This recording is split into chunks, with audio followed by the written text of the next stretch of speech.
Senhoras e senhores, sejam muito bem-vindos a mais Skin the Game, programa da Nord, onde a gente fala sobre convicções de investimento. Estamos trazendo aqui de novo Luiz Parreiras, da Verde Asset, ele que não preciso nem dizer como já tem um histórico super longo no mercado, mas porque, se por acaso você ainda não conhece que é o Parreiras, ele é gestor da estratégia multimercado e previdência da Verde, iniciou sua carreira em 2002 lá na Reding Grifo e desenvolveu toda a sua experiência trabalhando diretamente com ninguém menos, ninguém mais do que Luiz Stolberger, né? Um dos maiores expoentes da gestão de multimercados no Brasil. E aí, Parreiras, tudo bom? Tudo bem, Breia? Obrigado pelo convite. É de novo uma honra estar aqui dividindo esse papo com vocês. Acho que tem muita coisa interessante acontecendo aí no Brasil e no mundo. Vamos conversar. Muito bom. Vamos falar aqui sobre muitos assuntos. Antes disso, eu não queria deixar os recados aqui para vocês. Não deixar de subscrever o canal, ativar as notificações e deixar aqui nos comentários quem que vocês gostariam que a gente trouxesse também aqui para falar sobre investimentos. Parreira, vamos falar um pouco sobre cenário internacional. Estados Unidos e União Europeia acabaram de firmar um acordo que foi muito relevante, né? A Bolsa Americana de novo atingindo máximas históricas, o dólar se apreciando um pouco também nessa esteira, e a gente está aí praticamente há 2-3 dias do tarifácio atingir de fato o Brasil, né? Primeiro eu queria que você comentasse, né, quanto esse acordo Estados Unidos e União Europeia é importante para todo esse cenário global. Eu acho, enfim, super, super relevante porque é talvez o maior de todos os acordos comerciais, né? Então, se a gente pensar esse ano, na perspectiva macro global, tudo, de uma certa maneira, foi guiado pelo que ia acontecer na política comercial americana, né? Então, quando o Trump assume ali em 20 de janeiro, todo mundo tinha aquela expectativa de aumento de tarifas, conflito potencial com a China e por aí vai, né? Esse negócio vai não crescendo até aquele dia 2 de abril, né? O famoso Liberation Day, com aquelas cartolinas malucas, tarifa na Ilha dos Pinguins e por aí vai, né?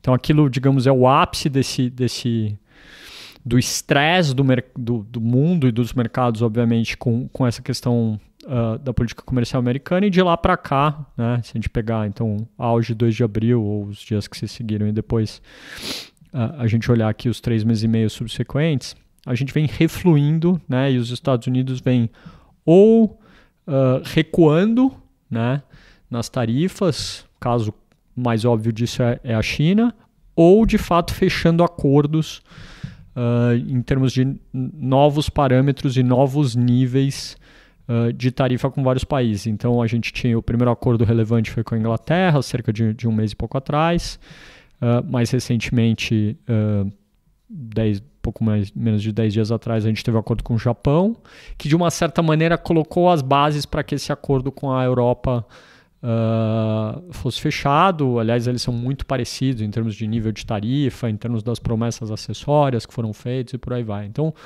eu acho que aqui a gente está vendo talvez todo aquele processo que começa quando o Trump assume e tem o auge do estresse ali em 2 de abril, ele chegando quase que numa conclusão final com esse acordo com a Europa. Ele não é a conclusão final porque falta ainda um grande acordo com a China. A gente está tendo agora na Suécia um encontro entre os Estados Unidos e a China, que já se indicou que vai rolar por mais 90 dias as tarifas, etc. E tudo indica que a gente vai ter uma reunião entre o Trump e o Xi Jinping em algum momento ali entre outubro e novembro para finalizar, entre aspas, o que deve ser esse acordo Estados Unidos e China, mas em bases provavelmente muito parecidas, talvez um pouquinho abaixo em termos de nível de tarifa e tal, com o que a gente tem hoje. Então a gente está vendo aqui talvez o fim ou o fim prático desse processo de realinhamento do jogo comercial global. né, que os Estados Unidos catalisou, o Trump catalisou. Eu acho que a dúvida e o que a gente ainda tem como incerteza é quais vão ser os impactos macroeconômicos e em preço de ativo de tudo isso, né? Acho que quando eu olho hoje onde a gente está e o que a gente esperava ali quando o Trump tomou posse, digamos, no começo do ano, eu acho que a gente vai acabar num nível de tarifa bem mais alto do que todo mundo imaginava. Então, assim, só para colocar um pouco de número para todo mundo aqui que nos ouve e nos assiste. A tarifa média americana, antes do Trump tomar posse, era algo como 2,5%. Tá? O médio que se cobrava por uma importação que entrava nos Estados Unidos.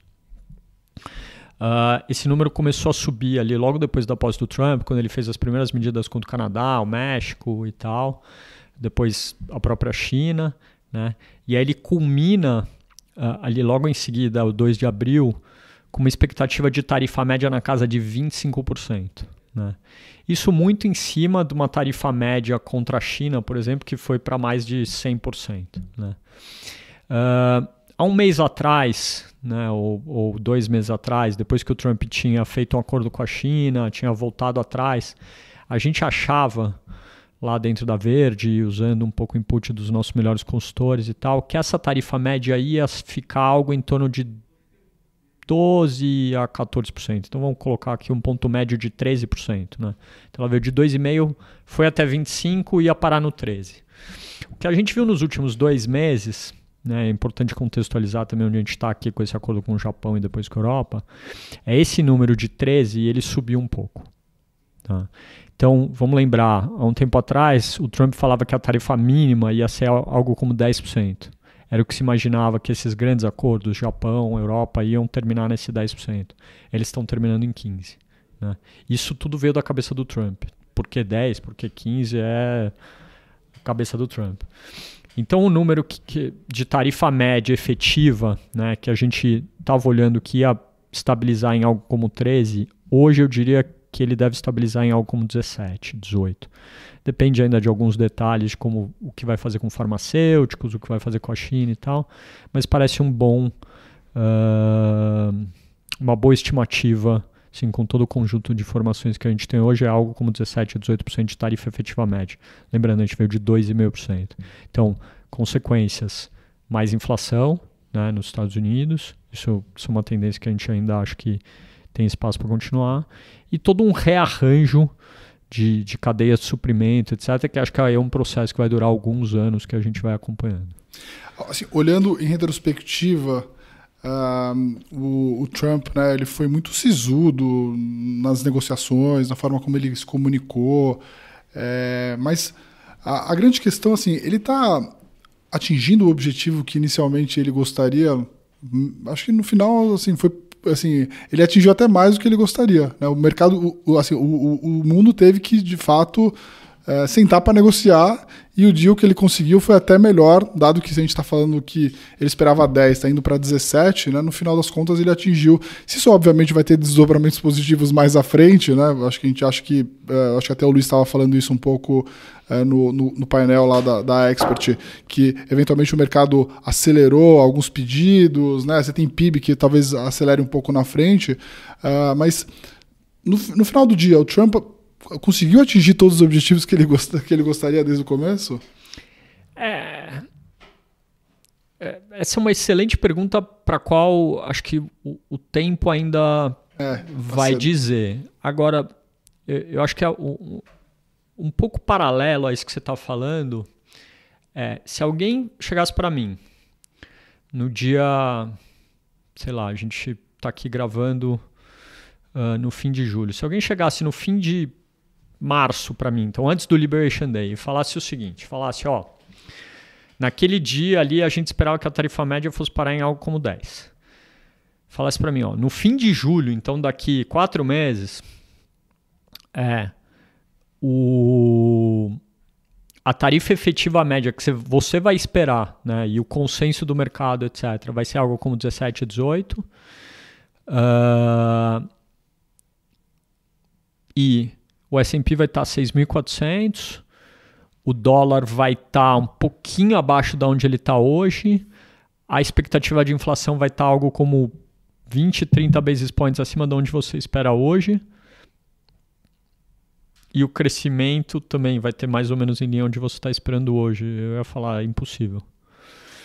Porque todo mundo esperava que o choque dessa alta muito significativa de tarifa, e de novo, a gente está indo num lugar além do que né, a gente esperou quase que ao longo do processo inteiro. A gente está terminando numa destinação final mais alta do que todo mundo imaginava.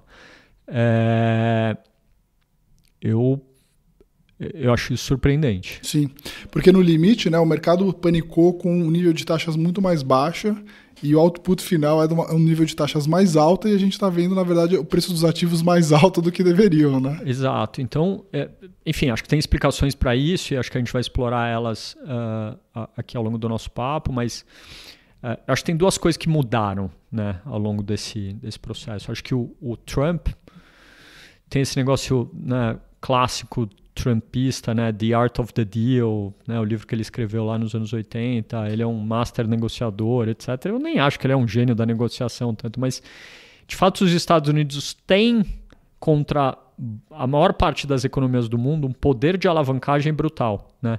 Especialmente aquelas economias com as quais ele roda num déficit de conta corrente muito grande. Em outras palavras, os países dependem do mercado americano de uma maneira significativa. Então, Japão e Europa acho que são a mostra clara de que esses países, né, que dependem do mercado consumidor americano e dependem do guarda-chuva de segurança americano, né, que vigora para o bem ou para o mal desde o fim da Segunda Guerra, eles têm muito menos cartas do que eles imaginavam que eles tinham, e o Trump acho que foi hábil em usar a alavancagem dele ao máximo.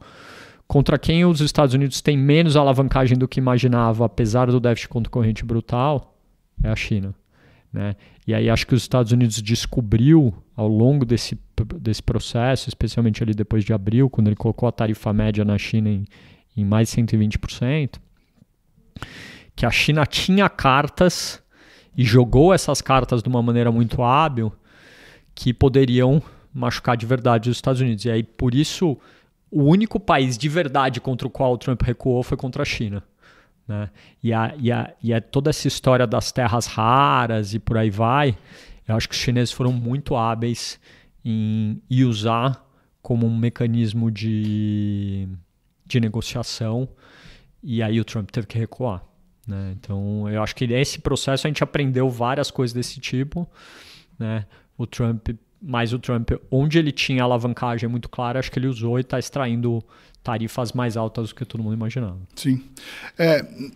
Falando aqui um pouco também de quem que é o ganhador no final das contas, claro que parece que os Estados Unidos ganham um pouco na margem aí, né? Mas tem mais alguém que ganha nessa história toda ou o mundo todo vai sofrer com esse nível de tarifas mais alto, né? Ou até mesmo eu queria que você depois entendesse, falasse aqui um pouco pra gente como é que você acha que fica a China nessa história toda, né? Essa é uma pergunta excepcional para a qual eu diria que eu não tenho uma resposta de tão boa qualidade. Assim, tem um jeito simples de pensar a tarifa, que é um imposto, né? Então, quem que vai pagar esse imposto? Eu acho que um bom bocado desse imposto vai ser pago pelo consumidor americano, mas que esse consumidor está numa situação bastante decente para pagar isso. Em segundo lugar, quem vai pagar alguma coisa vai ser as empresas americanas, mas o Trump, né, conseguiu aprovar no Congresso a tal da One Big Beautiful Bill, que traz uma série de cortes de impostos, ou, em outras palavras, estímulos fiscais, que ajudam as empresas. Então tem uma certa troca ali clara. Então as empresas americanas sofrem, um outro setor um pouquinho mais que outros, mas nada significativo. E acho que alguns países exportadores vão pagar um pedaço da conta, a China e Vietnã, talvez os mais óbvios, o México e o Canadá em alguma medida menor. Então esse assim, é mais ou menos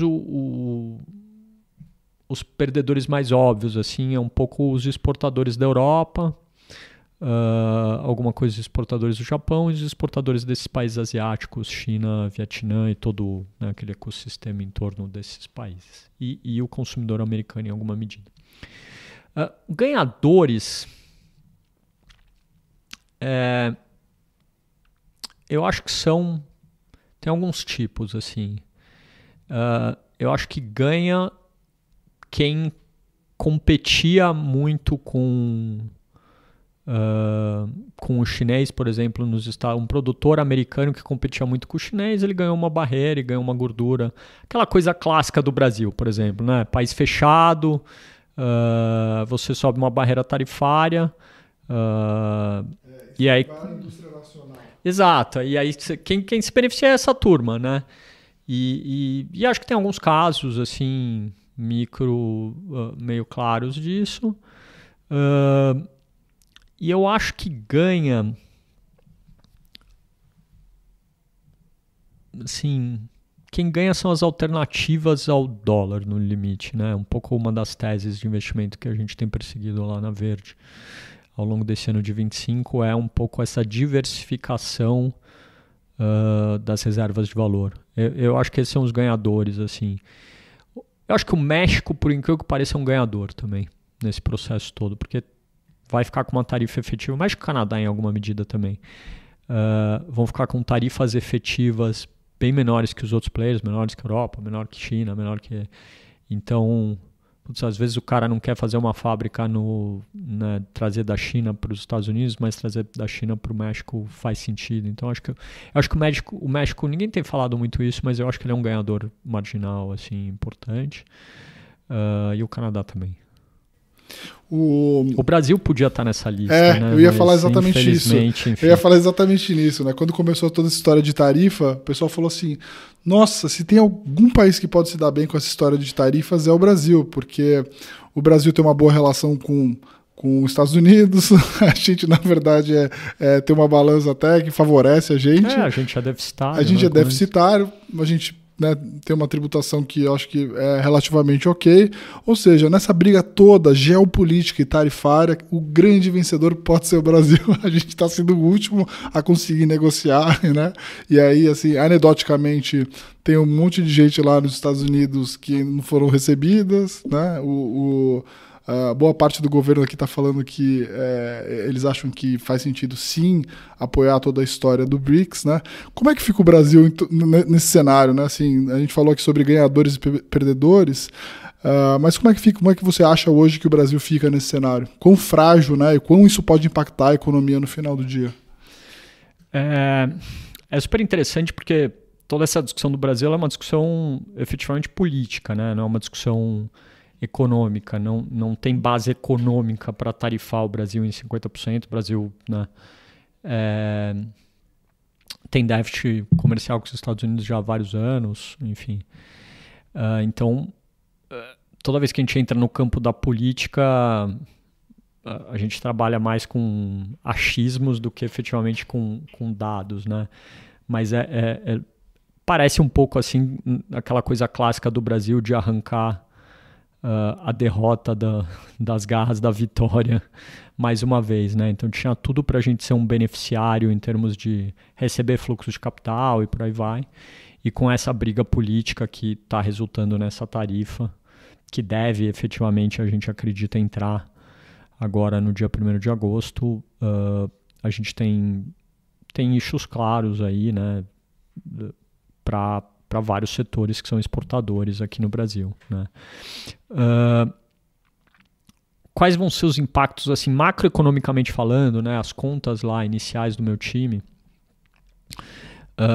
é um impacto de PIB de algo como 30 basis points, né? Então a gente estava trabalhando com PIB na casa de 2,4, 2,5 para esse ano. Nosso melhor chute hoje é algo como 2,1. Tá? Interessantemente, os impactos na inflação podem até ser deflacionários, porque a gente exporta muitos bens agrícolas, né, para os Estados Unidos, então essas coisas não é fácil redirecionar. Então coisas como suco de laranja, açúcar, carne, algumas dessas coisas podem sobrar aqui dentro e terem efeitos deflacionários, especialmente se o câmbio ficar aí onde a gente está hoje, na casa aí dos 5,50, 5,55. Então, em termos de inflação, acho que é bem ok, é um pouco deflacionário, acho que tem um pouco de piora das condições financeiras, com bolsa caindo, etc. Acho que o Brasil estava entrando numa narrativa mais construtiva, seja por atração de fluxo de capital, seja pela perspectiva da eleição de 2026, e isso foi quebrado, né, por conta dessa tarifa, desse conflito. Agora, eu acho que o maior problema do Brasil hoje, né, instantâneo aqui, é a absoluta falta de interlocução, né? Isso é uma coisa um pouco assustadora, né? A gente tem, né, um corpo da burocracia brasileira, né, no Itamaraty, que historicamente sempre foi um dos lugares de excelência dentro do governo brasileiro, né? E absolutamente não tem, né? A embaixadora em Washington liga lá para o Departamento de Estado americano e os caras falam, mas você está ligando agora? Você devia ter ligado antes, né? Então, assusta um pouco essa absoluta falta de interlocução. Que, ok, os Estados Unidos têm lá suas idiosincrasias, né? Mas não faz muito sentido para um país como o Brasil, né? Que não tem, assim, em termos do tabuleiro geopolítico global, o Brasil não tem nada para acrescentar nos grandes conflitos que estão rolando, né? Seja no Oriente Médio, seja Rússia e Ucrânia, seja o grande macro conflito Estados Unidos-China. Né, o melhor curso para a gente era tentar manter um pé em cada canoa de uma certa maneira e não brigar com ninguém. E aí entrar nessa briga parece ruim, né? E aí eu acho que isso está sendo piorado pelo fato de o Lula ver nisso, né, uma... Exatamente. Então, você mistura... Toda vez que você mistura a política externa com a interna, né, e vira... você começa a fazer a política externa orientada por objetivos de política interna, né? No caso, o Lula passou a ter uma narrativa que permite que ele ganhe popularidade e permite que ele melhore sua probabilidade de reeleição em 2026. Na hora que isso acontece, essas coisas se misturam, a probabilidade de dar problema cresce demais, né? Então, eu acho que esse é o risco que a gente está correndo agora. O Brasil bater nessa tecla da soberania, do não sei o que lá, e se recusar a ter um diálogo, né? Não faz sentido para um país como o Brasil ter diálogo, o Lula falar com o Maduro e com a Venezuela e não falar com o Trump, com os Estados Unidos, e ficar assim, mas o Trump deveria me ligar, e, sabe, tipo, por quê, né? Assim, então... Se trucar, eu vou pedir 6. Cara, essa conversa de bar retórica é uma tragédia para o país, assim, eu acho que está faltando um pouco essa seriedade de né, reconhecer que nessa briga os Estados Unidos estão focando numa variável que, de fato, eles não vão conseguir afetar, porque eu não vejo como o STF vai mudar, né, o direcionamento que ele vem dando para todo, né, o processo lá do 8 de janeiro e por aí vai. Ao mesmo tempo que eu não vejo, né,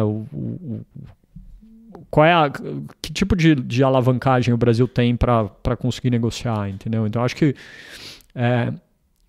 por incrível que pareça, talvez quem vai negociar melhor vão ser os empresários, né? Então, seja o CEO da Embraer, seja a turma produtora de suco de laranja, etc., que vão lá no micro, né? O CEO da Embraer consegue ser recebido para negociar, mostrar, cara, a gente é o maior fornecedor da aviação regional americana e por aí vai. Ou a gente é o grande fornecedor de suco de laranja, vai faltar Tropicana na geladeira do Walmart, entendeu? do que o ministro das Relações Exteriores brasileiro conseguir ir lá, ou o próprio Lula, ou o coitado do Alckmin, que tá lá, né? O Alckmin fica no telefone esperando, né? Todo dia. Pô, parece piada um pouco isso, né? Eu vou entrar depois para a gente falar um pouco sobre o Brasil, só queria não perder o gancho aqui, a gente falar sobre, só para fechar o cenário internacional, com toda essa questão aí de talvez, né, um PIB um pouco mais forte lá nos Estados Unidos hoje. Parece que a economia está mais forte até do que deveria. Tem uma agenda do Trump muito que é em relação à queda de taxa de juros, né? Ele tem sido até bem... não dá para entender, né? Um cara que é de mercado, que viveu Wall Street, né? Ter uma posição tão contra o banqueiro central ali. No final do dia... também uma das outras grandes formas do Trump de querer, né, talvez passar uma mensagem de que ele é o bom moço e que tem um mau moço na história toda, mas a gente sabe que o presidente do Banco Central está lá para fazer o trabalho dele e é só isso, né? Como é que fica todo esse cenário, né, dado que a gente vai ter agora, né, a gente tem uma economia americana ainda forte, a gente vai ter tarifas um pouco mais altas, um dólar que agora, né, que parece que já tudo que caiu, mas enfim, acho que até depois tem a outra questão que a gente vai falar aqui sobre a tese de vocês de diversificar moedas, mas como é que fica o cenário para a queda de taxa de juros nos Estados Unidos daqui para frente, né?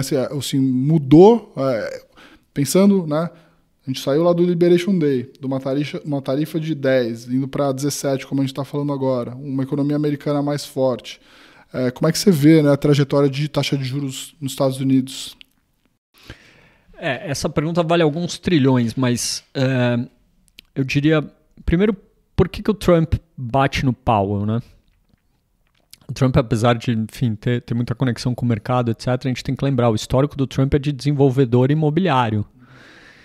Não tem nenhum desenvolvedor imobiliário na história da humanidade, nos Estados Unidos, no Brasil, em qualquer outro lugar, que gosta de taxa de juro alta, né? Essa turma vive num ambiente alavancado, né? O Trump quebrou 2 vezes na vida dele por causa de taxa de juro alta. Então, eu acho que a cabeça do Trump é sempre juro mais baixo. Segundo, ele está pilotando um avião, que é a economia americana, que tem uma dívida PIB bastante alta e roda com déficit nominal da casa de 7% do PIB, né? Então, sim, juro mais baixo ajuda bastante. Acho que é em parte por isso que ele bate no Powell, e em parte, como todo político inteligente faz, você sempre precisa ter aquilo que os americanos chamam de scapegoat, né? De alguém para você pôr a culpa, né? Então, se a economia desacelerar e for para uma recessão, o Powell é o vilão perfeito para o Trump bater, né? Se a economia der certo, o Trump vai falar, cara, viu, é os meus estímulos, é a tarifa, é a desregulação, é porque todo mundo gosta do Trump. Se a economia der errado, ele vai falar, é culpa do Powell, né? Então, um jeito clássico de, né, se der cara eu ganho, se der coroa eu não perco. Então, acho que é por isso que ele está batendo tanto no Powell. Mas, olhando, assim, sentado na cadeira do Powell, né, a gente tem reunião do Fed daqui 2 dias. Qual que é o cenário que eu acho que tem para eles? Você tem uma inflação que está ok, mas está embaixo da superfície vendo essa situação de pressão por causa das tarifas, e acho que isso vai continuar ao longo daqui do segundo semestre do ano. Você tem uma economia que veio forte no primeiro semestre, mas com alguns sinais de que antecipou crescimento, né? E na margem deveria desacelerar no segundo semestre, né? Os melhores previsores de crescimento do PIB falam disso para a gente. E você tem um desemprego que tá baixo, né? Mas embaixo da superfície também dá vários sinais de piora, né? Então eu diria assim, o que o Powell precisa para ele cortar o juro? Que a inflação não surpreenda muito para cima e o desemprego dê uma pioradinha. Se isso vai acontecer ou não, eu não sei.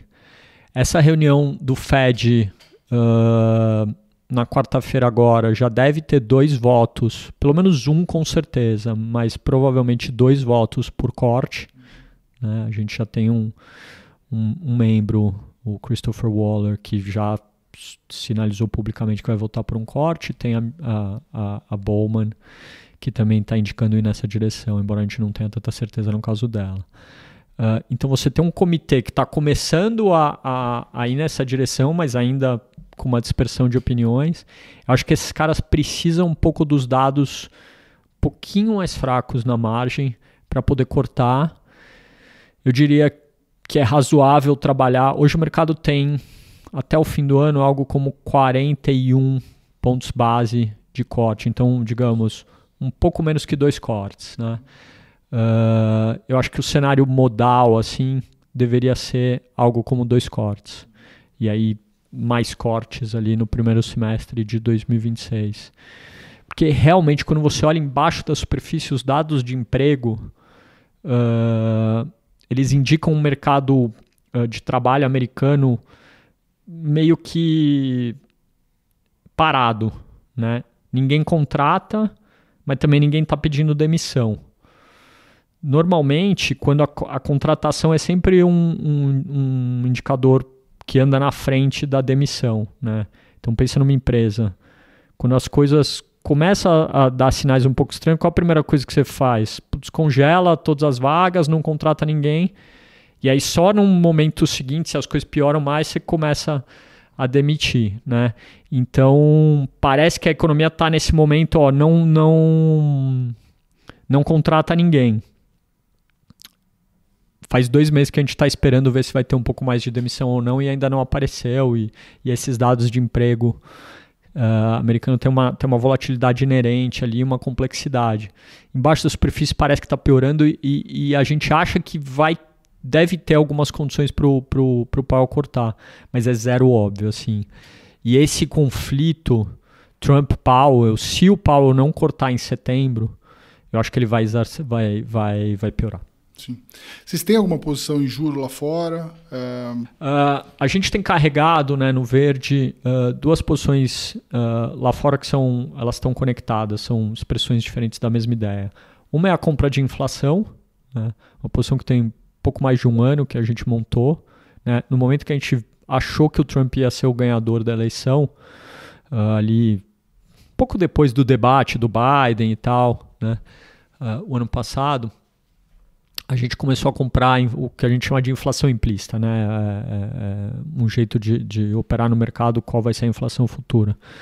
E a gente carrega essa posição até hoje, embora menor do que ela já teve, porque ela andou, veio a nosso favor aí nos últimos meses. Mas é basicamente um jeito de expressar essa ideia sobre a tarifa mais alta que a gente conversou um pouco antes. A outra posição que a gente tem, essa é um pouco mais recente, mas também está derivada, a gente tem uma posição nas TIPS, né? Que é a NTNB americana, então é o juro real ali dos Estados Unidos. Então ele se beneficia de inflação mais alta, mas ele também se beneficia se a economia tiver essa desaceleração e vier um ciclo de corte ali do Fed. Legal. O Luiz falou lá no painel, estava assistindo, não assisti no dia, né, mas assisti depois, obviamente tem que fazer minha lição de casa sempre, né, quando o Luiz fala, você fala, ou algumas pessoas que eu considero como referências da Faria Lima, a gente tem que sempre ouvir. E o que as pessoas às vezes não entendem, né, que a gente tem que ouvir mesmo não concordando, né? Mas eu acho que nessa eu concordo muito, em alguma parte, né? Assim, acho que a minha cabeça sobre Bitcoin era que as moedas, né, que são emitidas por Banco Central, elas, dado que você tem uma oferta infinita, os bancos centrais são sempre, né, no limite, estão tentando sempre resolver problema, que é sempre emitir mais para resolver os problemas. Eu achava que você tinha que ter uma antimoeda do mundo, né? E agora você trouxe uma questão aqui que é quase que uma diversificação do dólar, né? Então, ou seja, ter outras moedas além do dólar. A gente viu, né, depois aí desse último semestre que o DXY aí desvalorizou praticamente 12%. Foi a pior janela do dólar dos últimos, desde 1973, né, até da época do padrão ouro. Queria que você explicasse um pouco dessa tese, né, por que ter ouro. Hoje eu sei que vocês têm ouro, né, mas também o cripto faria sentido nessa tese. Se você puder explicar para o pessoal. Tá. Hoje a gente tem assim, aí depende do portfólio, mas quando eu olho verde, a gente tem ouro, tá? A gente tem, embora menor do que já foi Bitcoin, a gente tem o euro e a gente tem o real. Vamos guardar o real aqui, porque a tese conversa com a tese global, mas tem fundamentos locais. Mas por que a gente está perseguindo essa ideia da diversificação do dólar, né? Tentar dar um passo atrás e olhar a floresta aqui e explicar um pouco mais ou menos como eu penso isso. O que faz de uma moeda ser uma reserva de valor, né? A gente tem duas variáveis importantes aqui. Uma variável é retorno e a outra variável é segurança, tá? E cada uma dessas variáveis a gente pode quebrar em mais duas, tá? Então a gente tem 4 coisas aqui para olhar para definir se uma moeda é candidata a ser uma reserva de valor. Então quando a gente fala de retorno, o retorno pode ser de 2 tipos. Ele pode ser juro, né? Então classicamente quando a gente está falando de moeda é um diferencial de juros. E ele pode ser crescimento, né? Você está investindo numa moeda, num país, numa economia que cresce muito mais que as outras. Quando a gente olha todos os últimos 15 anos, né? O que aconteceu? De todas as moedas grandes, a que mais tinha a combinação de juros e crescimento foi os Estados Unidos. Quando o juro era zero para todo mundo, em alguns lugares era até negativo, né? Mas crescimento era indiscutível. Os Estados Unidos, nos últimos 15 anos, cresceu mais do que todos os outros países comparáveis. Alguém vai falar, mas a China cresceu mais. É super discutível os dados, etc. Mas a China não é uma moeda investível. Aí a gente vai falar nos aspectos de segurança. Mas e isso chegou digamos, no auge, né? No ano passado, no fim do ano passado, quando todo mundo olhava e falava, cara, o único lugar para investir no mundo é o S&P, né? Tem crescimento, tem tecnologia, tem as melhores empresas, a moeda ainda tinha uma taxa de juros de 5%, né, contra a média dos outros países na casa ali de 2 a 3%. Então, isso aqui era imbatível nos Estados Unidos até esse ano. Esse ano, pela primeira vez, a gente começa a questionar um pouco o juro, né? O Fed vai cortar, não vai cortar? Tudo bem, cortou 100 bases no ano passado, mas ainda tem um juro razoavelmente alto, mas com toda essa pressão do Trump sobre o Fed, e pode não ser o Powell, mas com certeza vai ser o próximo chairman, né? O juro nos Estados Unidos provavelmente vai ser menor. E não só o juro nominal, como o juro, se a inflação é mais alta, naturalmente o juro real é mais baixo. Então se questiona isso. Crescimento, até recentemente, os Estados Unidos era o único lugar que tinha crescimento no mundo. Hoje a gente já questiona isso, porque a Europa vai fazer um mega estímulo fiscal por causa da questão de segurança, o Japão ainda cresce, tem um pouco os mercados emergentes, a economia americana um pouco menos forte. Onde os Estados Unidos é muito forte nessa variável de crescimento é toda a história de inteligência artificial, que eles são claramente o ganhador e não é à toa que o S&P está nos highs de novo. Né? Tá lá 6.400 e muito potente. Mas essa é a variável que sobra os Estados Unidos. Vamos olhar a outra, né? Que é segurança. Segurança a gente pode quebrar em 2 tipos. Né? Segurança dos contratos. Né? Então, é um país onde se eu investir meu dinheiro, a justiça vai me proteger, o governo vai me expropriar, eu vou ser tratado de uma maneira justa ou injusta, na hora que eu quiser tirar meu dinheiro, eu vou poder sair. E o segundo tipo de segurança é a segurança clássica, que é segurança de poderio militar. Né? Então aí quando a gente vê o Trump, o que ele faz? Né? E por que esse pilar é tão... essas duas variáveis do pilar de segurança são tão relevantes e mudaram o mundo aqui esse ano? O Trump, com todo o jeito dele de agir, ele representa de uma maneira o cara mais poderoso do mundo, quebrando contratos, quebrando protocolos que vigoraram durante 80 anos e por aí vai, desde o pós-guerra. Então você começa pela primeira vez em muito tempo a questionar a segurança, né, dos contratos nos Estados Unidos. Né? Você está lá, investiu, fez uma planta, um negócio que leva anos para pôr de pé, você espera que a tarifa que você vai ser cobrado é X% e de repente você descobre que é 100%. né? Então, isso o Trump mudou de uma maneira significativa. E 2, a segurança militar, né? Depois daquele dia, 20 e poucos de fevereiro ali, onde o Trump na Casa Branca com o Zelensky, né? O Zelensky é líder de um país que está sendo atacado pela Rússia, inimigo histórico dos Estados Unidos. O cara tá lá, a população dele tá morrendo, os soldados estão lutando contra a Rússia faz mais de 3 anos, e ele é humilhado publicamente na frente do mundo inteiro pelo Trump, como se ele fosse um pedinte, né? E naquele momento a Europa inteira e o resto do mundo inteiro fala, cara, no dia que eu precisar da segurança militar americana, é assim que esse cara vai me tratar? Então, naquele momento, os Estados Unidos, de uma certa maneira, recolhe o guarda-chuva de segurança que ele estendeu sobre o mundo ocidental na Segunda Guerra, ele começa a recolher, né? E aí começa a cobrar dos países, você tem que me pagar para eu te proteger e por aí vai. Então, toda a questão da segurança, que é um pilar fundamental numa reserva de valor, na minha opinião, ela está sendo muito questionada pelo Trump.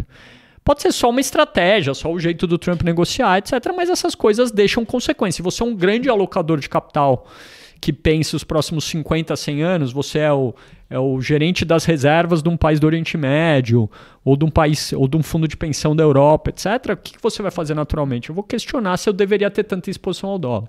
Então, quando a gente olha esses 4 pilares, em pelo menos 3 deles, os Estados Unidos ainda ficou mais fraco.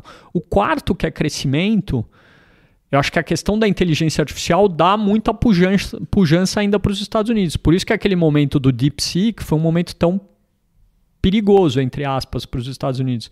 Porque se nem a inteligência artificial, os Estados Unidos tiver a liderança, aí você quase não sobra nada para o dólar, né? Então, esse é um pouco o grande preâmbulo, o modelo teórico que está por trás da nossa ideia de você questionar essa questão da reserva de valor. Qual que é o problema, né? Quando a gente fala de moeda, você vai vender o dólar, você sempre tem que comprar alguma outra coisa. E a gente não acha hoje nenhum país que check todas as caixinhas, né? Então, quando a gente fala, por exemplo, de moeda da China, que tem toda essa história do BRICS, vai substituir o dólar como reserva de valor. Então, vamos olhar essas 4 variáveis. Juros, não tem. Crescimento. Tem, embora questionável, tem um modelo econômico importante, mas ok, esse aqui vamos dar de barato. É um pouco pior que os Estados Unidos, mas vamos dar aqui ok. Segurança dos contratos.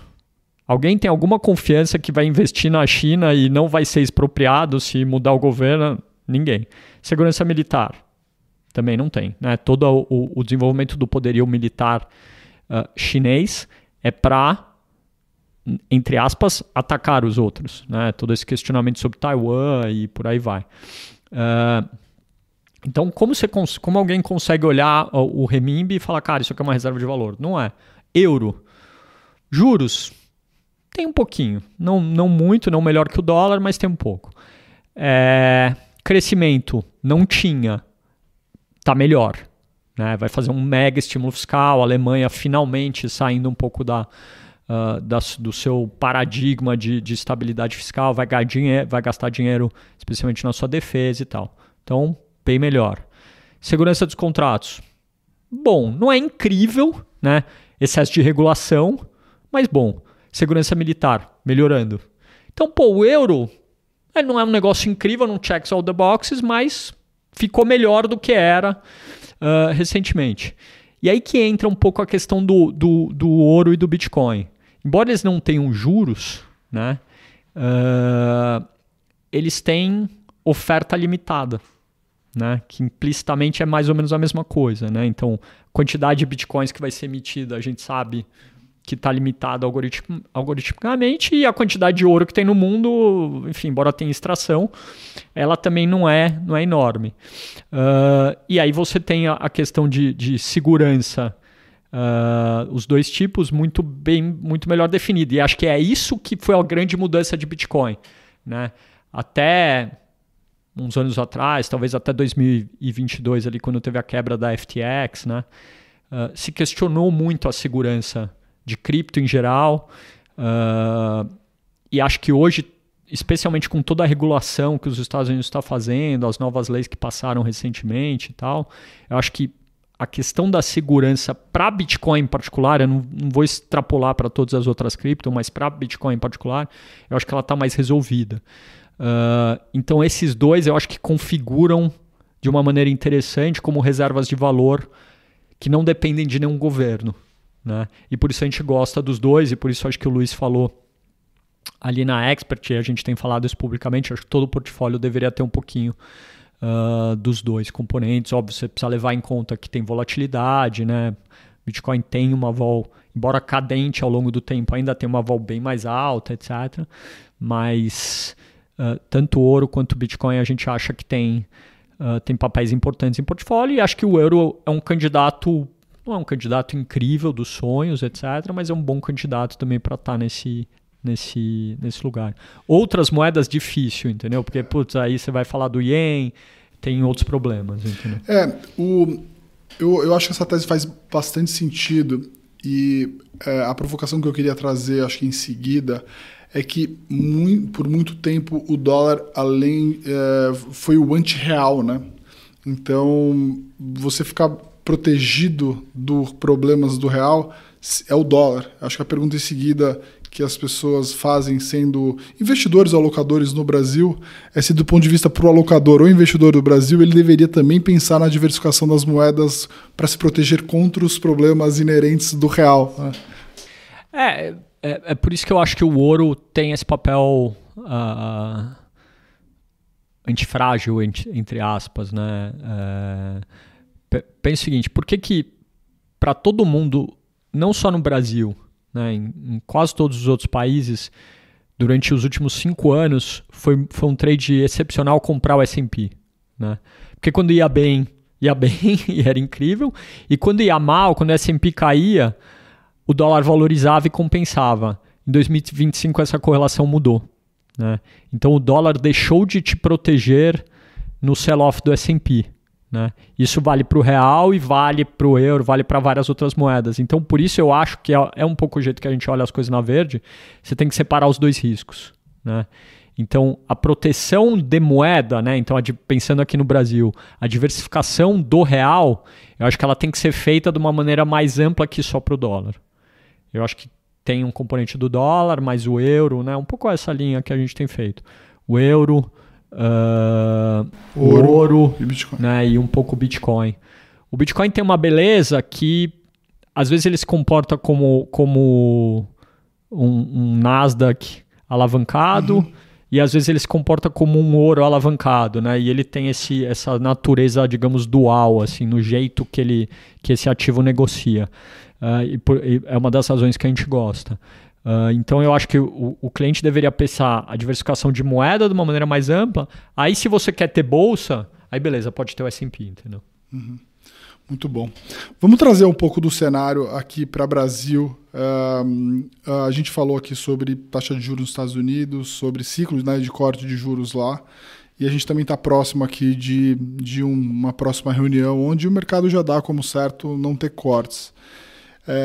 A gente está também num ponto aí de mercado, acho que dá para falar isso do juro, dá para falar isso da bolsa, que tudo depende aí um pouco aí de como que vai ser esse ciclo de corte de juros, né? Porque no limite, assim, o mercado pode, assim, o PIB pode piorar e aí você tem um ciclo de corte de juros mais forte, isso pode ser até bom para a bolsa de alguma forma, mas se o juro cair muito forte no Brasil, pode ser que isso seja ruim talvez para o câmbio, gera um processo inflacionário, né? Como é que a gente equilibra todos esses balanços, né? Como é que você está vendo hoje o cenário, começando principalmente aí de corte de juros no Brasil, né? Assim, olhando aí um pouco dos elementos, dado que vocês têm uma equipe lá incrível de olhar, né, nos dados, né, como que está na ponta ali, alguns sinais para ver se a gente poderia ter corte de juros esse ano ainda. Hoje a nossa melhor expectativa é de corte de juros ali no fim do primeiro tri do ano que vem, tá? Então, se a gente for colocar em tempo, algo como março.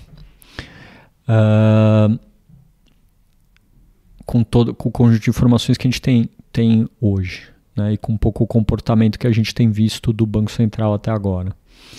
Mais duro, a gente mesmo não esperava alta na última reunião, por exemplo. Mas eles subiram, foram lá no 15 e tal. O que a gente está vendo na ponta? Uma desaceleração. Primeiros sinais incipientes de uma desaceleração de crescimento. E acho que isso, se confirmado ao longo dos próximos 2, 3 meses, talvez permita uma antecipação dessa discussão de corte de juros para dezembro ou talvez janeiro. Eu me surpreenderia se o Banco Central quiser cortar o juro esse ano. Eu acho que eles querem mesmo ficar mais tempo alto. Mas uma discussão para janeiro é bem factível, assim.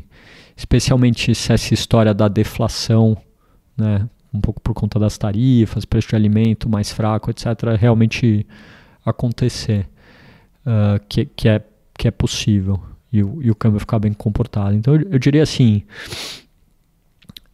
minha expectativa modal assim, é março, mas eu vejo um cenário com boa probabilidade disso ser antecipado para janeiro. Dezembro eu já acho a barra um pouco mais alta. Essa desaceleração econômica, né, a gente, como eu falei um pouco antes, a gente espera hoje um PIB na casa 2,1, já levando em conta aí efeito de tarifa. Poderia levar o PIB um pouco mais baixo? Até poderia, mas a gente tem tanto estímulo fiscal aí no pipeline e tal, que eu acho difícil ser muito abaixo disso, né? Acho que tem esse trade-off, assim, o Brasil já tem quase 2 anos, até mais, 2 anos e meio, que está vivendo um pouco aquilo que a gente chama de o acelerador fiscal e o freio monetário, né?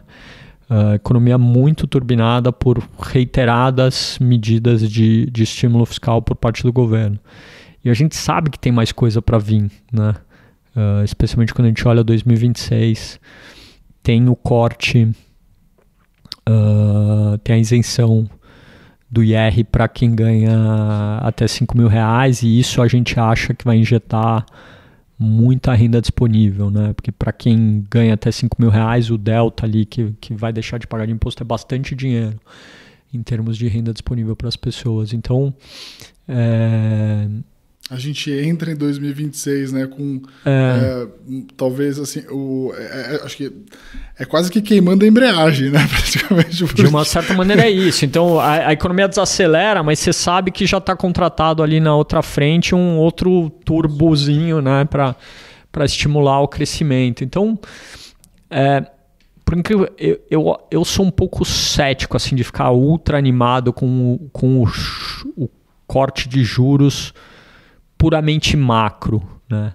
Eu acho que onde tem a história que aí sim vai fazer preço nos ativos é a história do ciclo político, né? Mas a história puramente macro, eu acho que a gente está num nível de juros que é bizarramente alto, né?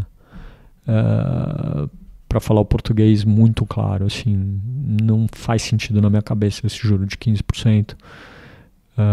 Para o nível de inflação que a gente tem. Acho que é fruto aqui de uma meta que foi colocada no lugar errado e da necessidade desse Banco Central, por conta da mudança de presidente, etc., de construir credibilidade e por aí vai. Eu acho que a gente está além da conta.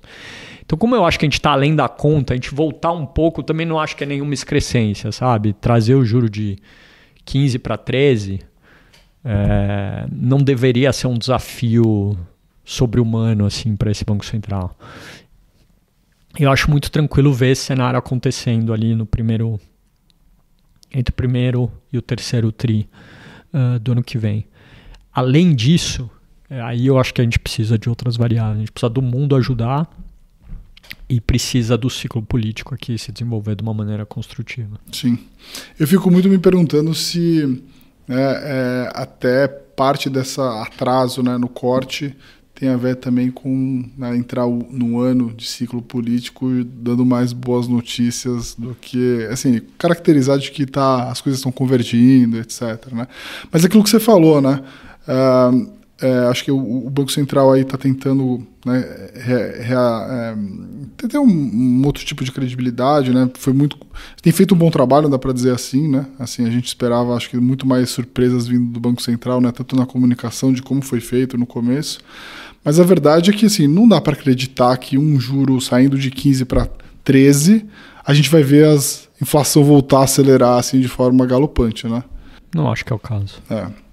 Agora, a grande pergunta que eu faço em seguida, né, assim, olhando para todo esse cenário aqui no Brasil, é qual o cavalo apostar, né? Vamos pensar que a Bolsa basicamente andou aí, chegou a subir 15%, já voltou, né, já está mais para os 10% de alta no ano.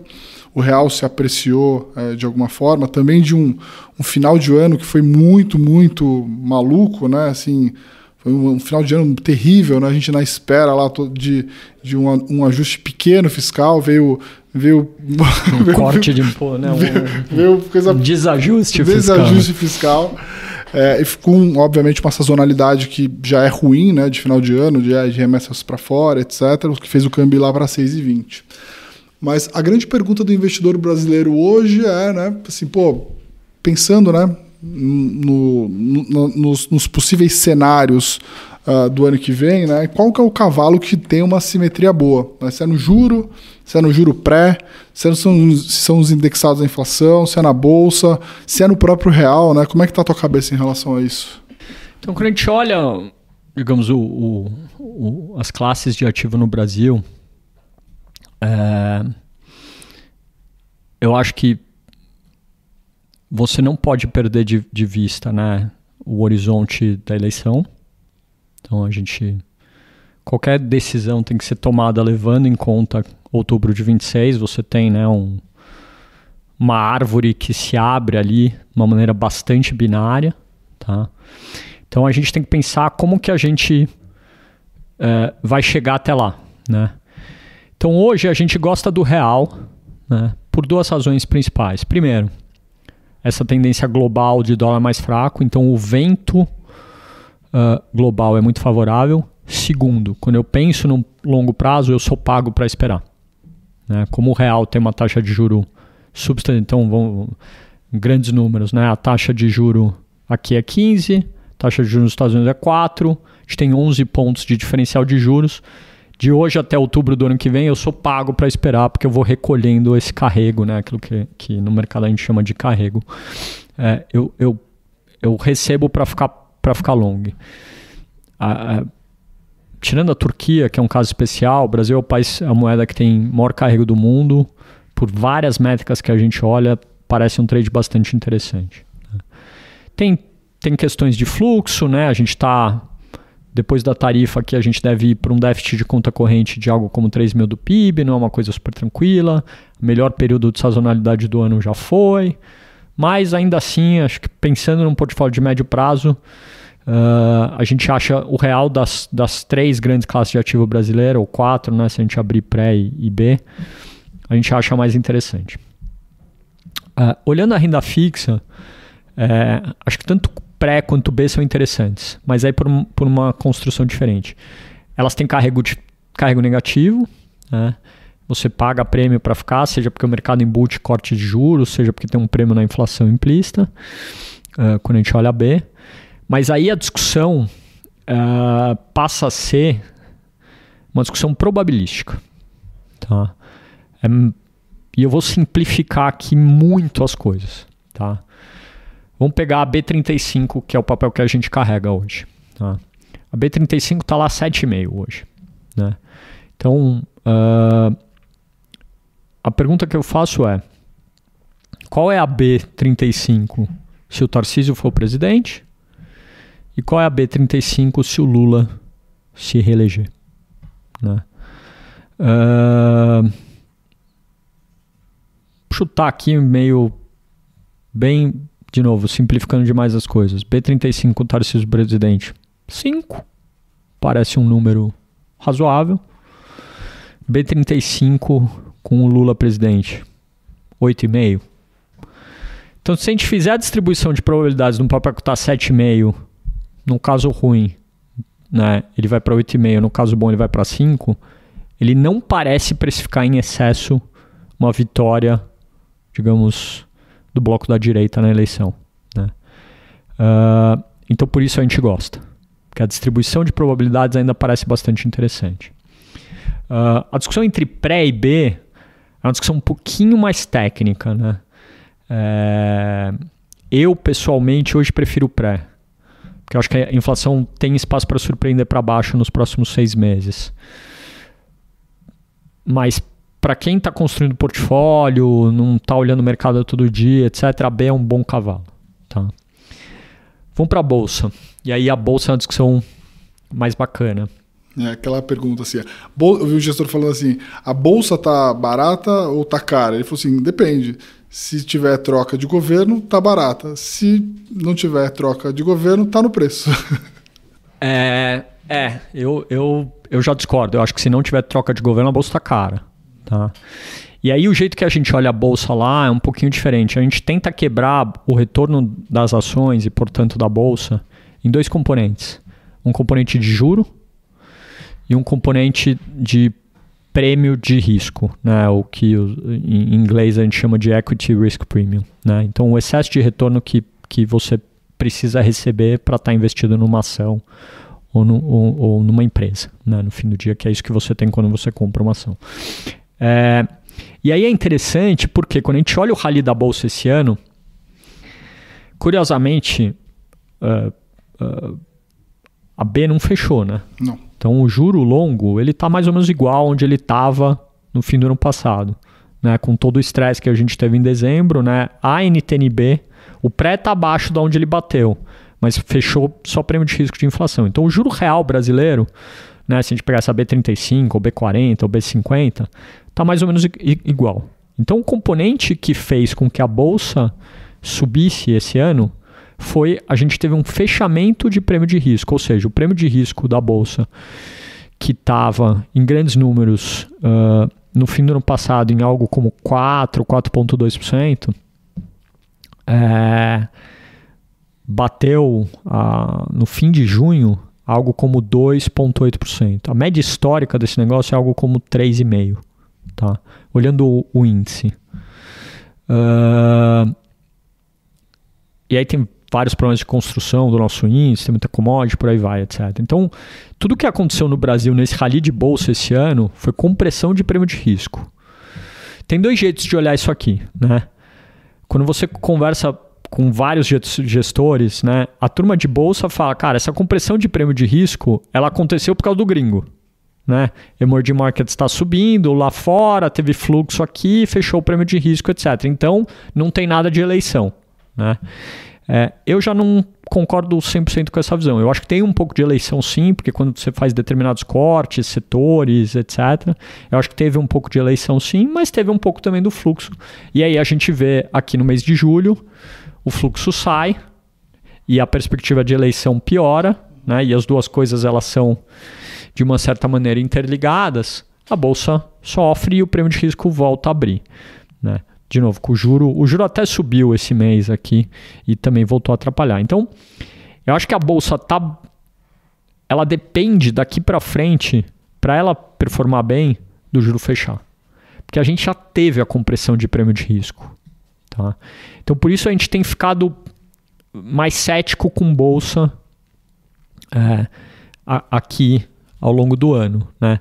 Por quê? Primeiro o CDI é 15, então para você estar comprado em Bolsa, né? Você precisa ir batendo o queniano, né?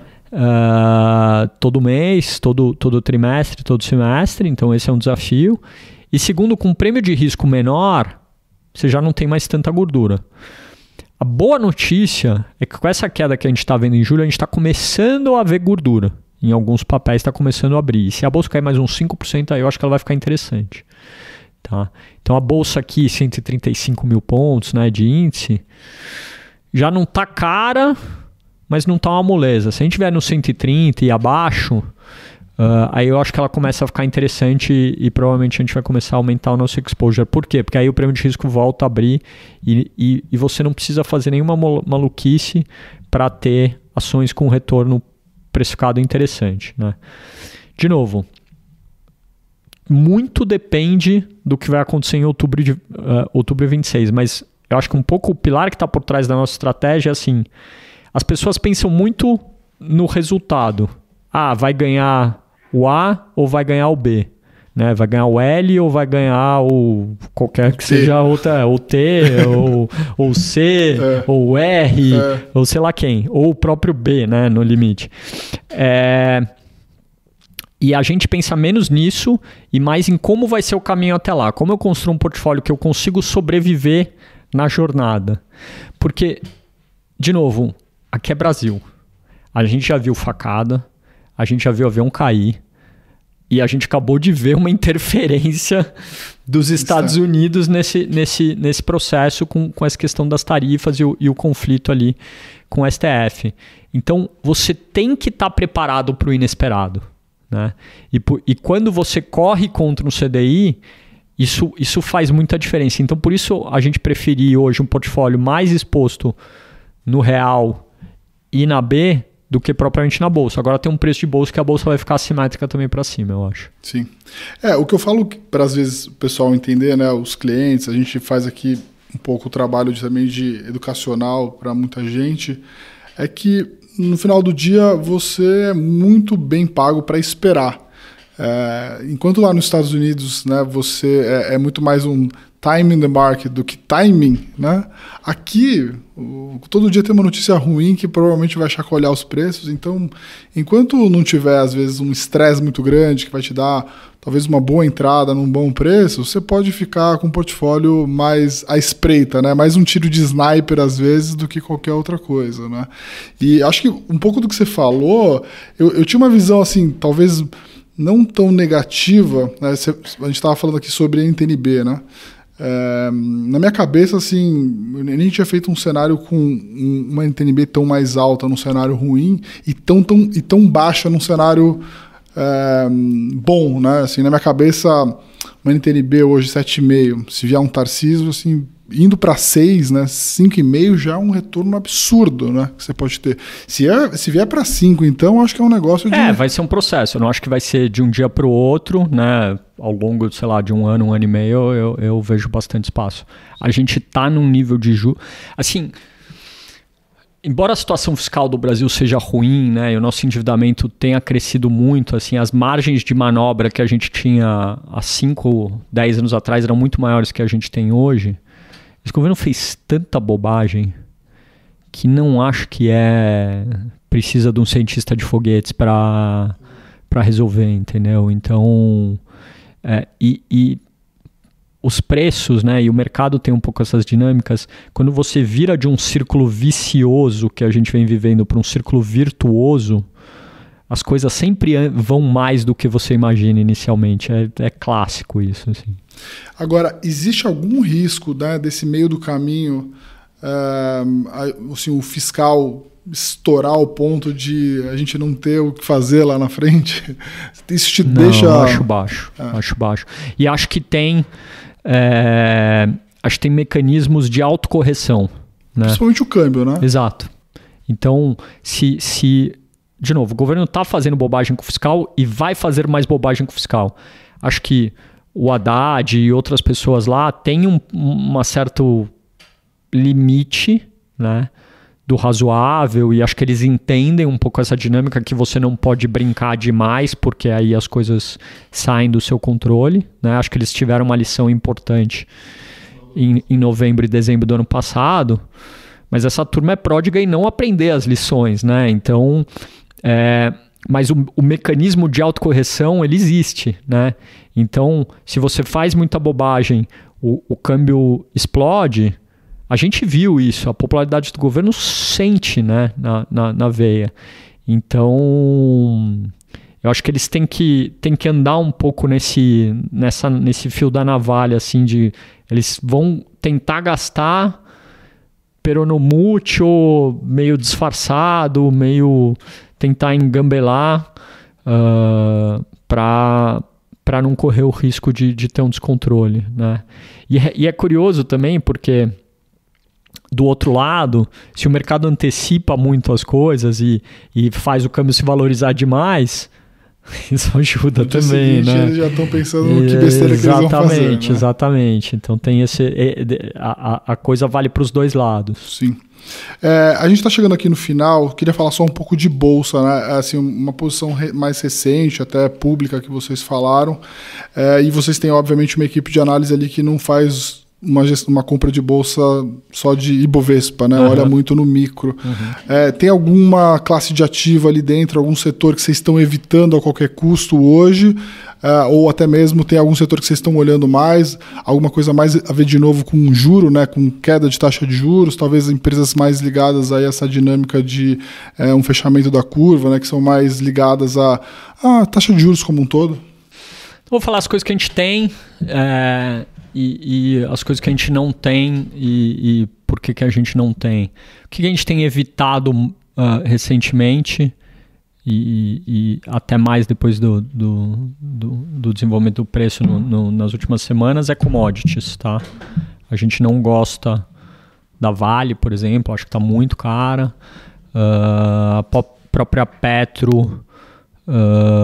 ainda tem um dividend yield interessante, mas a gente é um pouco mais negativo com o petróleo estruturalmente, então a gente acha meio complicado. Então essa parte de commodities a gente acha complicado. A gente acha complicado a turma que tem algum risco com as tarifas, né? Então VEG, Embraer, etc. Embora sempre tenha o risco de ter uma exceção ali. O que a gente gosta? E tá ficando mais barato aqui nos últimos dias e a gente está olhando para eventualmente colocar um pouco mais de capital. Aquilo que a gente chama de bond proxies, né? Então coisas defensivas relacionadas a juros ou com fluxos de caixa bastante previsíveis. Então Copel, Equatorial, Energisa, Sabesp voltando a ficar interessante. Né? Sabesp é um papel que bateu quase R$120 há um mês e meio atrás, hoje bateu 105. Então, na casa dos 100 a gente acha bem interessante. Então, isso e mais alguns grandes ganhadores ali dentro do setor financeiro. Itaú, BTG, a gente está voltando a ter uma posição mais relevante em XP também. Então esses são dois lugares onde a gente tem alocações, eu diria, substanciais aí, são parte importante na nossa carteira. O resto são temas mais micro ou boas empresas em setores que a gente acha que são defensivos, que vão continuar indo bem, como uma Cury, por exemplo, ou uma Smart Fit, são ganhadoras ali de setores específicos, ou coisas que a gente acha que estão muito baratas, como uma Cirela, por exemplo, negociando a 4 vezes lucro, ou coisas que têm um crescimento estrutural bacana, tipo uma Redditor, assim. Então, essa é uma parte menor da carteira, a parte maior está alocada nessas coisas mais ligadas ou a juros ou ao setor financeiro. E se a bolsa cair aí, como eu falei, mais uns 5% da onde a gente está agora, eu acho que todas essas coisas vão ficar bem, bem interessantes aí para fazer uma alocação um pouco mais estrutural. A gente vê aí uma Copel, uma Equatorial, uma Energisa negociando a retornos implícitos na casa de IPCA mais 11, 12, né? Uma Sabesp IPCA mais 10,5, né? Eu acho bem interessante para ter na composição do portfólio. Então, né, um pouco naquela linha assim, a gente gosta muito do real, gosta da B, né? E aí acho que em algum momento, se esse prêmio de risco abrindo aqui, e essa queda que a gente está vendo em julho ajudou nesse processo, a gente aloca um pouco mais de capital, sai um pouco de B e vai para essas ações que acho que os retornos implícitos passam a ficar bem interessantes. Eu estava até pensando quando você estava falando aqui, né, que assim, no limite, né, toda a questão das eleições, a gente às vezes tende a pensar que vai impactar diretamente mais as empresas estatais ou as empresas mais líquidas, mas aí tem toda uma dinâmica, às vezes, do próprio negócio ali, da própria empresa, até mesmo uma dinâmica de commodities que você não controla muito, né? Sim. E agora, se tem uma coisa que de fato vai fazer diferença, que acho que vai servir para um cenário, né, de alternância, né, pensando aqui você fazer um play de eleição, o que vai acontecer com certeza é um fechamento na curva de juro. E aí você tem que ir ali numa matriz de probabilidades, provavelmente você vai ali, pode ser que você não tenha a maior porrada, mas provavelmente ali você vai ganhar com uma previsibilidade maior também no final do dia, né?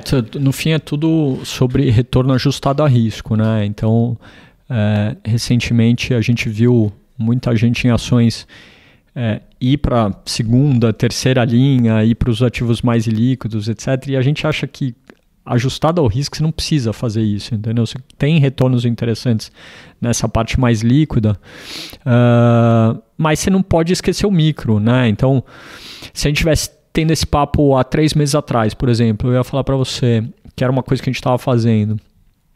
A gente estava fazendo há 3 meses atrás. A gente estava começando a comprar Banco do Brasil como um caso que a gente achava que tinha um upside muito grande se você tivesse uma mudança de governo, né?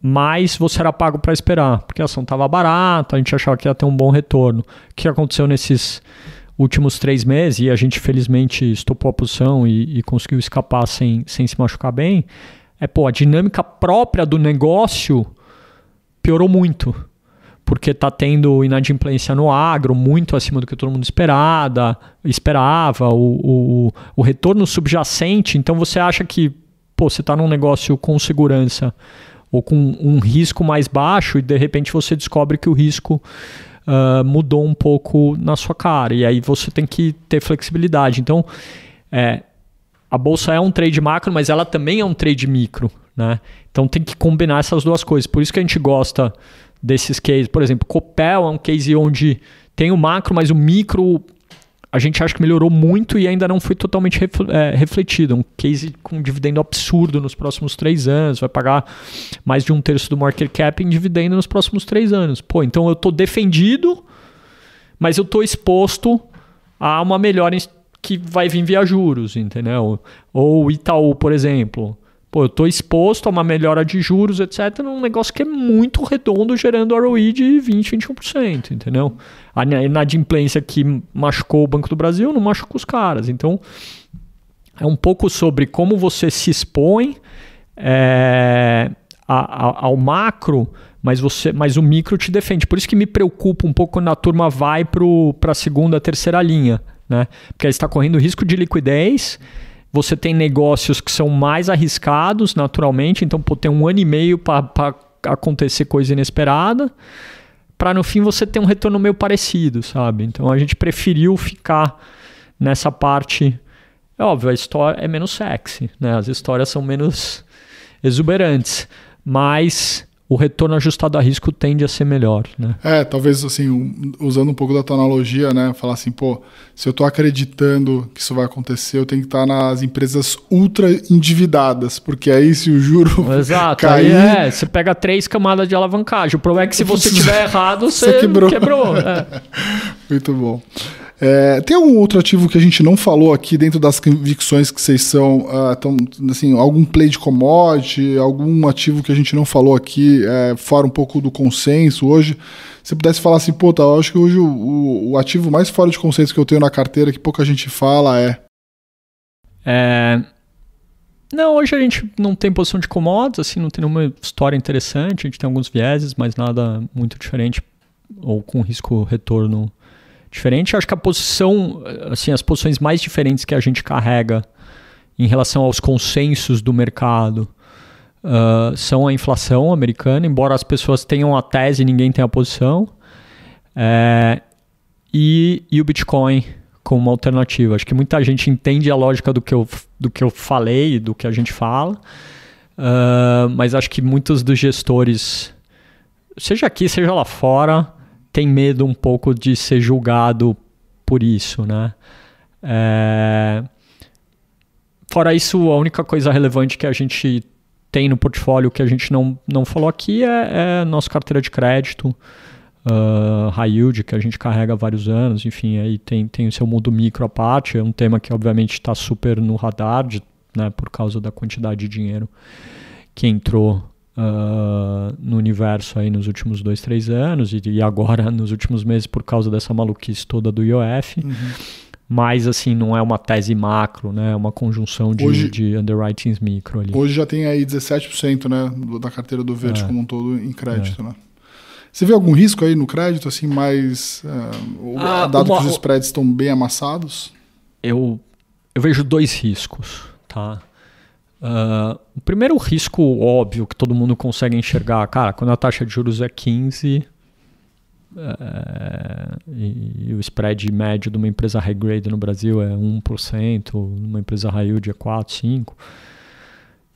Tem negócios que ficam pelo caminho, né? É da natureza. Então, a empresa que é um pouquinho mais alavancada e um pouquinho mais mal tocada ou toma algum azar, fica pelo meio do caminho. Isso a gente já viu aí nos últimos 3 anos uma série de setores sofrerem com isso. Agro é o mais recente, mas setor de saúde, enfim... acho que tem outros.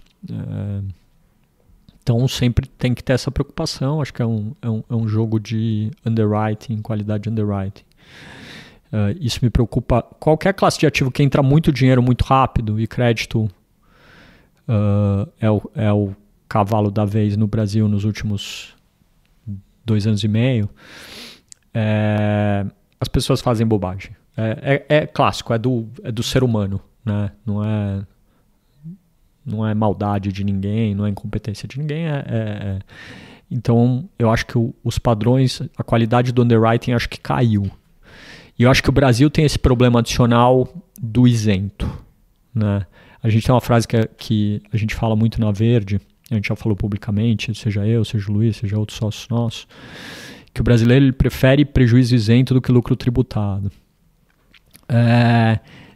E eu acho que a gente, especialmente nos últimos 18 meses, viu um pouco disso. Assim, as pessoas, no afã de comprar o ativo isento, seja uma debênture de infra, seja um CRI, seja um CRA, não fizeram um bom underwriting. E eu acho que essa conta, ao longo do tempo, ela vai acabar aparecendo. Né? Especialmente, me preocupa particularmente no mundo de infra, que cresceu muito, muito rápido e a duration é muito longa. Então os erros eles levam tempo para aparecer. Né? Vai perguntar para quem é debenturista da Rodovias do Tietê, né? Que é um caso do ciclo anterior que deu errado e até hoje não tá bem resolvido, ou está meio em vias de terminar de ser resolvido agora. Então isso me preocupa, assim, projetos de saneamento mal financiados. A gente teve recentemente problemas com alguns projetos de energia renovável que estourou debenture, etc. Então ninguém fala disso, né? Mas acho que embaixo da superfície isso me preocupa. Essa é uma preocupação. A outra preocupação que eu tenho com crédito é uma preocupação mais de médio prazo. É o seguinte, essa classe de ativo cresceu muito nos últimos, de novo, 2 anos e meio. E se as coisas derem certo no Brasil, né, então se a gente tiver uma mudança política em 2026 e esse cenário que a gente conversou aqui, da B vir para 5, acontecer, o que vai acontecer com o crédito? A gente vai ter saída de dinheiro de uma classe que cresceu demais. É verdade que a profundidade do mercado melhorou, a liquidez melhorou, a gente tem muita, tem mais research, tem mais informação, tem mais tudo. Mas o mercado, na hora que os spreads começarem a abrir, a gente sai de um círculo, aquilo que eu falei, toda vez que você vira de um círculo vicioso para um virtuoso ou de um virtuoso para o vicioso, as coisas sempre vão além do que a gente imagina. Então, se a gente tiver uma melhora do Brasil e o juro cair, e o juro real cair, curiosamente, eu acho que a gente vai ter, a gente vai testar muita coisa em crédito. Testar liquidez, testar a qualidade dos gestores, etc. Essa é uma discussão para 27 e potencialmente 28. Mas se a gente continuar tendo, se a gente tiver outflow desses alguns trilhões de reais que entraram em crédito, seja via fundo, seja via ativos direto, se as pessoas começarem a querer vender isso aí, vai faltar comprador, né? Sabe essa brincadeira que alguns gestores fizeram recentemente na bolsa? Vai faltar papel, etc. Eu acho que no crédito vai sobrar papel. E E aí a gente vai ver até onde os preços vão, etc. Então isso vai ser uma dinâmica interessante ela não me preocupa tanto, até porque a gente não joga tanto esse jogo do high grade, da liquidez, etc. Mas eu acho que vai ser uma dinâmica interessante para acompanhar. Sim, eu concordo super, né? Eu acho que o brasileiro até teve em algum momento tentou, na malandragem, né, usar o FGC a seu favor no talo, né, que é uma coisa maluca, né? Não, se eu estou protegido, não interessa o risco. Eu vou até o talo para usar de toda a isenção, né? Não é o tipo de risco que a gente aqui gosta de correr de jeito nenhum. Exato. Parreiras, queria te agradecer de novo, foi ótimo aqui o papo, a gente falou sobre todos os assuntos. Essa acho que é a vantagem de poder trazer vocês da Verde aqui sempre, né? Ter uma visão completa e muito ampla do que está acontecendo no mundo. Agradecer também toda a equipe da Verde que está aqui com a gente, faz toda essa ponte para trazer vocês aqui. A gente acompanha aí com bastante cuidado e também atenção todos os desdobramentos aí do mercado, mas também das histórias de vocês aí, e estamos sempre junto aí do que vocês também precisarem. Então, eu te agradecer de novo aí pela disponibilidade, enfim, deixar também o pessoal aqui que quiser seguir, eu acho que uma carta obrigatória que todo mundo deveria ler. Se eu puder deixar aqui uma dica para vocês, ouçam sempre que tiver alguém da Verde falando sobre algum assunto, ouçam, porque vale muito a pena. Bom, obrigado, é um prazer estar aqui com vocês sempre, enfim, contem com a gente aí, no que a gente puder ajudar, a gente está sempre à disposição. Obrigado, Parreiras e Verde. Pessoal, muito obrigado por ter acompanhado o podcast aqui. A gente volta a cada 15 dias, às 5 horas, no nosso YouTube, mas a gente também está no Spotify. Então, um abraço e até a próxima.